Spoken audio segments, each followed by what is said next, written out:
In this short tutorial video, I am going to show you how to connect ThriveCart to your Review Trust account.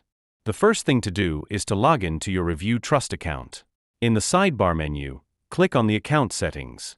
Scroll down below into the Shopping Cart section and click Add New Account. Enter a name for your shopping cart account. On the Vendor Account drop-down, choose ThriveCart and click Save. An API URL is generated for your shopping cart account.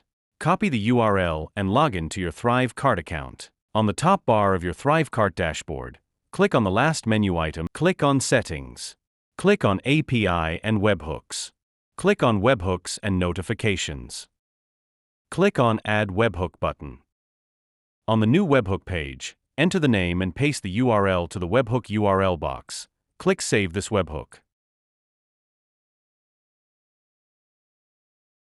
Go back to your Review Trust page and add a new product campaign.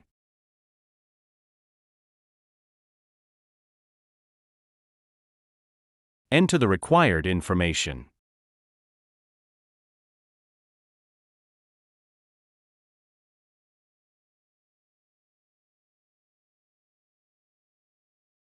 On the Shopping Cart drop-down field, select ThriveCart, then beside it, a drop-down will show that contains all your shopping cart accounts. Choose the one you just added. Continue the process on creating a product campaign and save it, and you are done.